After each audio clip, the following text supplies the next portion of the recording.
MJY 003 पाठ्यक्रम का अगला क्वेश्चन है, तिथि और वारों में कृत्या कृत्य विचार का उल्लेख कीजिए। डूज एंड डोंट्स इन तिथि एंड वार। भारतीय काल गणना की परंपरा में एक चांद्रमास में 30 तिथियां होती है और एक चांद्रमास को शुक्ल और कृष्ण नामक दो पक्षों में डिवाइड किया जाता है और दोनों में 15-15 तिथियां होती है। शुक्ल पक्ष में 15 तिथियां, कृष्ण पक्ष में 15 तिथियां, और इन दोनों पक्षों की तिथियों को हम प्रतिपदा, द्वितीया, तृतीया, चतुर्थी, पंचमी आदि के नामों से जानते हैं।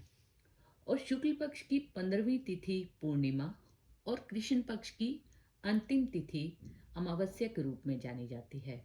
इस प्रकार एक चांद्रमास शुक्ल पक्ष प्रतिपदा से शुरू होकर अमावस्या में अंत होता है। इन तिथियों की नंदादि संज्ञाएं भी दी गई हैं, जैसे कि प्रतिपदा नंदा, द्वितीया भद्रा, तृतीया जया, चतुर्थी रिक्ता, पंचमी पूर्णा। और फिर इन्हीं पांचों संज्ञाओं की पुनरावृत्ति होती है कि प्रतिपदा, षष्ठी और एकादशी ये तीनों नंदा तिथियां हैं। इसी तरह द्वितीया, सप्तमी और द्वादशी ये भद्रा तिथियां हैं। तो इस प्रकार से ये नंदा, भद्रा, जया, रिक्ता और पूर्णा पांच तरह की संज्ञाएं इन तिथियों को दी जाती है। अब हम तिथि के बारे में शुभ और अशुभ का विचार करते हैं कि पूर्णिमा से 5 पहले के दिन और 5 बाद के दिन, अर्थात पूर्णिमा से पहले जो 11 से 15 तिथियां हैं शुक्ल पक्ष की 11 से 15 तिथियां शुभ होती है और कृष्ण पक्ष की 1 से लेकर 5 तक की तिथियां शुभ होती है और बाकी 6 से 10 तिथियां दोनों पक्षों में मध्यम फल देने वाली होती है और शुक्ल पक्ष की 1 से 5वीं तिथि अशुभ फल देने वाली होती है और कृष्ण पक्ष की 11वीं से 15वीं तिथि अशुभ फल देने वाली होती है। फिर इन नंदादि तिथियों में कुछ सिद्ध योग होते हैं। यदि नंदा तिथि शुक्रवार को हो तो वो सिद्ध योग होता है, भद्रा बुधवार को हो, जया मंगलवार को हो, रिक्ता शनिवार को हो और पूर्णा गुरुवार को हो तो वो सिद्ध योग कहलाए जाते हैं। अब हम तिथि और वारों में कृत्या कृत्य का ज्ञान प्राप्त कर लेते हैं। प्रतिपदा तिथि के स्वामी होते हैं अग्निदेव और प्रतिपदा तिथि सभी धार्मिक कार्यों के लिए शुभ होती है। प्रतिपदा में विवाह, यात्रा, देव प्रतिष्ठा, यज्ञोपवीत संस्कार, मुंडन संस्कार, अखंड रामचरितमानस पाठ, गृह आरंभ, गृह प्रवेश, शांति कर्म और धार्मिक कार्यों के लिए शुभ होती है। प्रतिपदा तिथि पर पेठा नहीं खाना चाहिए। द्वितीय तिथि के स्वामी है ब्रह्मदेव और द्वितीय तिथि राजनीति संबंधी कार्य, चुनाव का पर्चा दाखिल करना, प्रशासनिक कार्य, वास्तु यात्रा आदि में शुभ होती है। इस तिथि में नींबू नहीं खाना चाहिए। फिर आती है तृतीया तिथि जिसकी की संज्ञा यदि हम नंदादि संज्ञा दे तो नंदा, भद्रा और जया तृतीय तिथि के लिए जया की संज्ञा है और इसके स्वामी है गौरी। और तृतीय तिथि भी सभी जो हम द्वितीय तिथि में जो कार्य करते हैं उन सब के लिए भी शुभ मानी जाती है। इसके अलावा संगीत, विद्या, शिल्पकर्म, सीमंतोन्नयन संस्कार, मुंडन संस्कार, अन्नप्राशन संस्कार, गृह प्रवेश, फौजदारी और दीवानी के मुकदमे दायर करना आदि ये सभी कार्य तृतीय तिथि में शुभ माने जाते हैं। अब तृतीय तिथि जो कि जिसकी संज्ञा है जया, यदि यह मंगलवार को हो तो शुभ होती है, परंतु यदि तृतीय तिथि बुधवार को हो तो वो मृत्युदा होती है। और इसमें तृतीय तिथि में हमें नमक, परवल और शाक नहीं खाना चाहिए। चतुर्थी तिथि की रिक्ता संज्ञा होती है और चतुर्थी तिथि के स्वामी है गणेश जी। चतुर्थी तिथि को सभी शुभ कार्यों के लिए फलहीन बताया गया है और चतुर्थी तिथि में दुष्टता के कार्य करने के लिए कहा गया है। दुष्टता के कार्य जैसे शत्रु ताड़न, बिजली के कार्य, हिंसक कर्म, अग्नि लगाने का कार्य, बंदी बनाना, शस्त्र प्रयोग आदि। और चतुर्थी तिथि में मूली और बैंगन नहीं खाना चाहिए। पंचमी तिथि। पंचमी तिथि के स्वामी है नाग देवता और नंदादि संज्ञाओं में इसकी संज्ञा पूर्णा होती है। पंचमी तिथि में ऋण देने को छोड़कर सभी शुभ कार्य किए जा सकते हैं। इस तिथि में चर और स्थिर दोनों प्रकार के कार्य स्थित होते हैं। चर कार्यों में कल कारखाने, मशीनरी और यात्रा ये चर कार्य होते हैं, और कृषि, कूप आरंभ, बाग बगीचा लगाना, मकान बनाना आदि ये स्थिर कार्य होते हैं। पंचमी तिथि में कटहल, बेल, खटाई नहीं खाना चाहिए। अच्छा, अब जैसे हमने बताया कि पंचमी तिथि की संज्ञा है पूर्णा, और पूर्णा यदि बृहस्पतिवार को, गुरुवार को हो तो वह शुभ फल देने वाली होती है, सिद्ध योग वाली होती है। परंतु यदि पंचमी तिथि शनिवार को हो तो वह मृत्युदा होती है। और पोष मास में यह तिथि शून्य फल देने वाली होती है। षष्ठी तिथि। षष्ठी तिथि नंदा संज्ञा है इसकी, और इसके स्वामी है स्कंददेव। षष्ठी तिथि में वस्त्र धारण, अलंकार धारण, उपाधि धारण, आभूषण धारण, वेशभूषा धारण, वास्तु कर्म, मकान बनाने संबंधित सभी कार्य, विविध शिल्प कार्य और सभी मांगलिक कार्य शुभ होते हैं। षष्ठी तिथि में तेल मालिश, श्राद्ध या वनस्पति की दातुन नहीं करनी चाहिए। इसी प्रकार तेल में पका हुआ भोजन और नीम का सेवन भी नहीं करना चाहिए। अब षष्ठी तिथि जिसकी की नंदा संज्ञा है, यदि शुक्रवार को हो तो यह शुभ फल देने वाली होती है। परंतु यदि षष्ठी तिथि रविवार या मंगलवार को हो तो वह अशुभ होती है। सप्तमी तिथि। सप्तमी तिथि के स्वामी है सूर्यदेव। सप्तमी तिथि में हाथी, घोड़े, मोटरसाइकिल, कार आदि की सवारी, विवाह आदि शुभ कर्म, संगीत कार्य, वस्त्र भूषण धारण, गृह प्रवेश, दुकान का आरंभ, व्यापार का आरंभ, वकालत, युद्ध, मुकदमा आरंभ करना आदि कार्य शुभ होते हैं। चुनाव का पर्चा दाखिल करना और चुनाव प्रचार का आरंभ करने के लिए भी यह तिथि शुभ होती है। सप्तमी तिथि में तेल का स्पर्श, नीला कपड़ा पहनना और तांबे के बर्तन में भोजन नहीं करना चाहिए, और आंवले से स्नान करना भी वर्जित है। अष्टमी तिथि के स्वामी है शिव, और अष्टमी तिथि में सभी प्रकार के आमोद प्रमोद के मनोरंजन के कार्य आरंभ करना शुभ माना जाता है। अष्टमी तिथि में अनेक प्रकार की विद्याएं, कलाओं को सीखना, उनका प्रदर्शन, प्रचार आदि करना, ग्रंथ लिखना, कविता, कहानी, नाटक आदि का लेखन, प्रकाशन, किसी ग्रंथ का विमोचन, अभिनय और ललित कलाओं में शिक्षण देने वाली संस्थाओं में प्रवेश लेना, आभूषण निर्माण, इसके साथ साथ मनोरंजन संबंधी व्यवसायों का आरंभ, खेलकूद का सामान, रेडियो, टेलीविजन, इलेक्ट्रॉनिक उपकरण, कंप्यूटर संबंधी कार्य, सॉफ्टवेयर निर्माण और कुरियर जैसी सेवाओं का आरंभ करना, ब्यूटी पार्लर, नर्सिंग होम और मनोवैज्ञानिक सलाह केंद्र आदि खोलने के लिए इस तिथि को शुभ कहा जाता है। अष्टमी तिथि में मांस सेवन करना वर्जित बताया गया है, और इस तिथि में नारियल खाना भी वर्जित है। नवमी तिथि। नवमी तिथि जिसकी नंदादि संज्ञाओं में यदि हम देखें तो इसकी रिक्ता की संज्ञा है, तो रिक्ता में सभी शुभ कार्य वर्जित कहे गए हैं। और रिक्ता तिथि यदि शनिवार को हो तो यह शुभ फल देने वाली होती है, और रिक्ता तिथि यदि नवमी जो कि रिक्ता है, यदि ये गुरुवार को हो तो ये मृत्युदया होती है। नवमी तिथि के स्वामी है दुर्गा, और इसमें सभी शुभ कार्य वर्जित होंगे। इसमें जो कार्य किए जा सकते हैं वो है कि पशुओं को बदिया करना, ऊंटों पे नकेल डालना, बैल भैंसों को नाथना, सांप पकड़ना, उनके विष दंतों को उखाड़ना, घोड़ों को लगाम देना, राष्ट्र के शत्रुओं और आतंकवादियों को कठोर दंड देना, ये सब काम इसमें करने को कहा गया है। और नवमी तिथि को लौकी और कद्दू नहीं खाना चाहिए।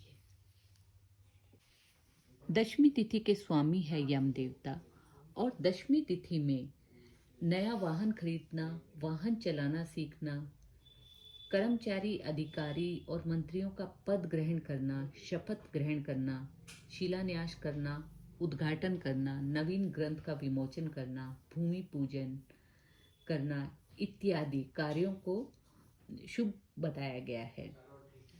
दशमी तिथि को परवल और शाक नहीं खाना चाहिए। और दशमी तिथि की संज्ञा होती है पूर्णा। और दशमी तिथि गुरुवार को सिद्ध योग वाली होती है और शनिवार को यह मृत्युदया होती है।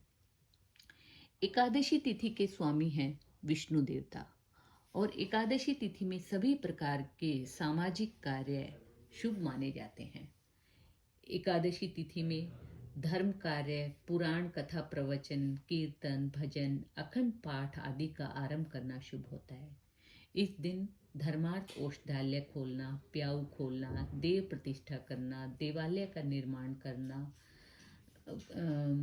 जलाशय का आरंभ करना, निशुल्क पाठशाला का शुभारंभ करना इत्यादि सार्वजनिक कार्य शुभ माने जाते हैं। एकादशी तिथि जिसकी की संज्ञा है नंदा और यह शुक्रवार को सिद्धि योग वाली होती है और रविवार और मंगलवार को पड़ने वाली एकादशी तिथि अशुभ होती है। एकादशी तिथि को चावल और दलिया नहीं खाना चाहिए।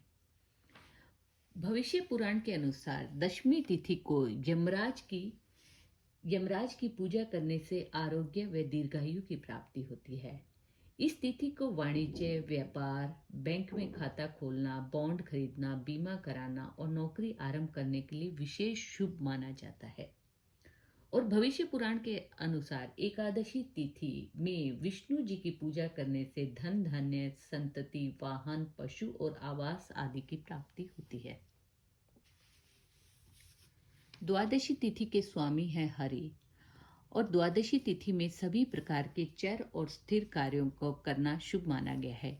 चर कार्य जैसे किसी मशीनरी और कारखाने को आरंभ करना, यात्रा शुरू करना इत्यादि। स्थिर कार्य जैसे मकान बनाना, खेती करना, बाग लगाना इत्यादि। यज्ञोपवीत संस्कार, विवाह संस्कार, दुकान शुरू करना और मकान संबंधी सभी कार्य द्वादशी तिथि में शुभ माने गए हैं। द्वादशी तिथि को तेल की मालिश और तेल से बने पदार्थों का भक्षण नहीं करना चाहिए। मसूर की दाल भी नहीं खानी चाहिए। त्रयोदशी तिथि के स्वामी हैं कामदेव।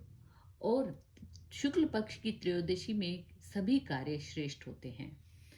दोनों पक्षों की त्रयोदशी को निरंतरता के साथ कामदेव की पूजा करने से अविवाहितों का विवाह हो जाता है और स्वयं रूपवान व तेजस्वी हो जाते हैं। चतुर्दशी तिथि। चतुर्दशी तिथि के स्वामी शिव है और चतुर्दशी तिथि की संज्ञा जो है वो रिक्ता है और यह सभी शुभ कार्यों में फलहीन मानी गई है। चतुर्दशी तिथि को शहद नहीं खाना चाहिए और मुंडन नहीं करवाना चाहिए। फिर हम आते हैं पूर्णिमा तिथि। पूर्णिमा तिथि के स्वामी है चंद्रदेव। पूर्णिमा तिथि में सभी प्रकार के यज्ञ कार्य, मांगलिक कार्य, दीक्षांत समारोह, वास्तु संबंधित कार्य, विवाह, शिल्प कर्म, आभूषण आदि, देव प्रतिष्ठा आदि सभी कर्म शुभ माने गए हैं। इस तिथि को धर्म कार्यों में ध्यान लगाना चाहिए और पवित्र ग्रंथों का अध्ययन करना चाहिए। पूर्णिमा में जुआ, सट्टा, लॉटरी आदि सभी कर्मों से बचना चाहिए। मानसिक उत्तेजना से बचना चाहिए। पूर्णिमा को चंद्रमा बलि होता है इसलिए, और चंद्रमा मन का कारक है, अतः इस दिन मन विशेष उत्साहित रहता है। इसलिए यदि व्यक्ति के मन में इस दिन बुरे विचारों का प्रवाह होगा तो उसके द्वारा अवश्य ही कोई अनर्थ कार्य होगा। इसलिए पूर्णिमा को बुरे कामों से बचना चाहिए। अमावस्या तिथि में करणीय। अमावस्या तिथि के स्वामी है पितृदेव और इस दिन अमावस्या तिथि को पितरों का श्राद्ध करना चाहिए और इस तिथि में बैलों को पूरे दिन चरने के लिए छोड़ देना चाहिए। अमावस्या तिथि को बैलों को हल के लिए नहीं जोतना चाहिए। यदि अमावस्या तिथि को किसी बालक या बालिका का जन्म हो तो उसकी शांति मूल नक्षत्रों में जन्मे बालक की भांति करानी चाहिए। अमावस्या में किसी बालक का जन्म उस परिवार में पितृदोष की सूचना देता है। इस प्रकार हमने इन सभी संज्ञा तिथियों में नंदा, भद्रा, जया, रिक्ता, पूर्णा संज्ञा तिथियों में सिद्ध योग और मृत्युदा योग के बारे में बीच बीच में जाना, जिसमें कि अभी हम संक्षेप में जान लेते हैं। नंदा तिथियां 1, 6 और 11 तिथि होती है, जो कि शुक्रवार को पड़े तो वह सिद्ध योग होता है, और रविवार या मंगलवार को यदि षष्ठी या एकादशी हो तो मृत्युदाय योग होता है।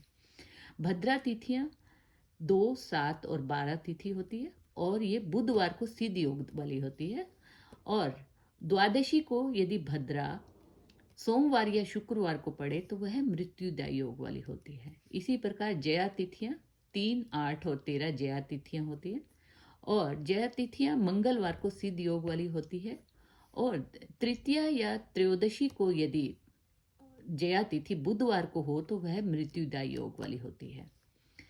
रिक्ता तिथि चतुर्थी, नवमी और चतुर्दशी तिथि रिक्ता तिथियां होती हैं, और ये शनिवार को सिद्ध योग वाली होती हैं, और नवमी तिथि यदि गुरुवार को हो तो यह मृत्युदाय योग वाली होती है।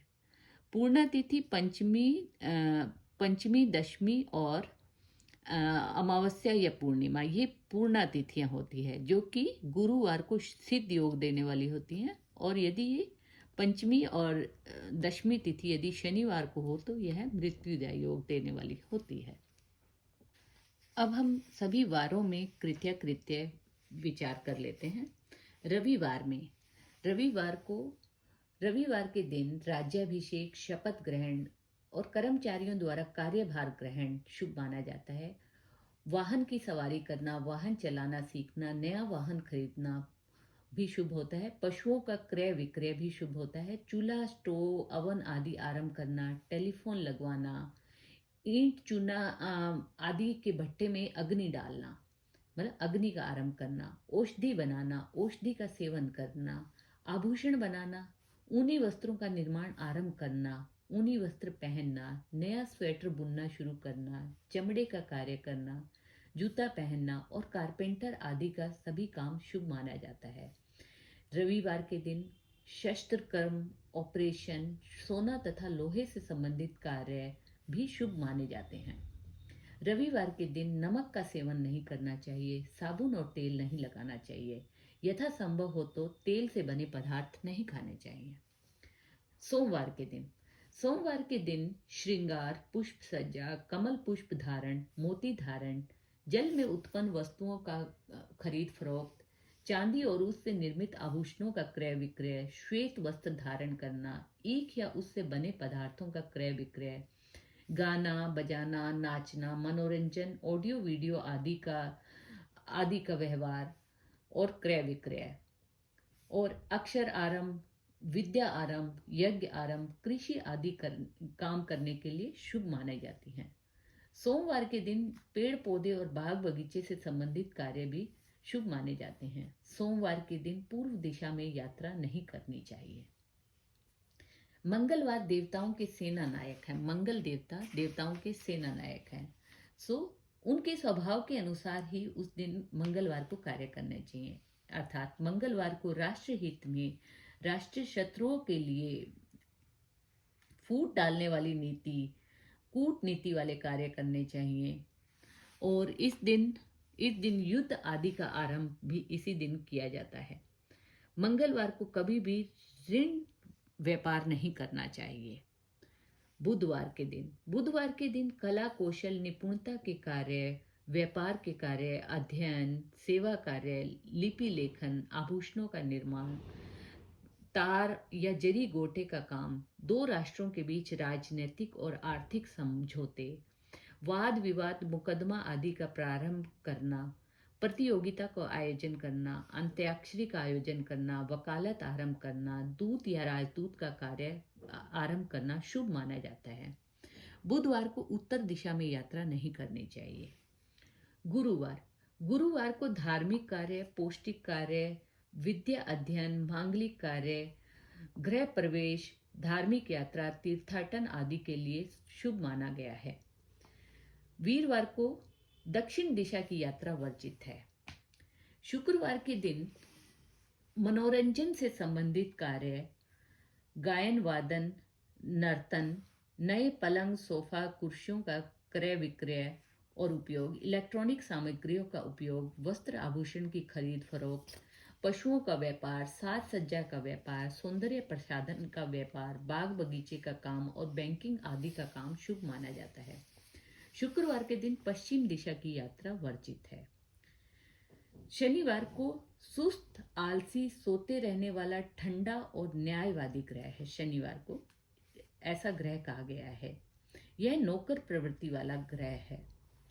इस दिन लोहे और शीशे से संबंधित कार्य, लोहे के औजार, उपकरण, हथियारों का निर्माण, नल आदि की मुरम्मत, बर्तनों पर कलई, मद्य निर्माण, गृह प्रवेश, ट्रैक्टर आदि मंदगामी वाहनों का व्यापार, फटे पुराने और काले कपड़ों का धंधा, यह सभी काम शनिवार के दिन शुभ माने गए हैं। मजदूरी शुरू करना और मजदूरों को काम पर लगाना भी इसी दिन शुभ होता है। शनिवार के दिन पूर्व दिशा की यात्रा नहीं करनी चाहिए और तेल की खरीद भी शनिवार को वर्जित है। इस प्रकार हमने सभी तिथि और वारों में क्या करना चाहिए और क्या नहीं, इन सब का अध्ययन किया और इसे हम जीवन में उतार कर पंचांग की उपयोगिता को समझ सकते हैं। धन्यवाद।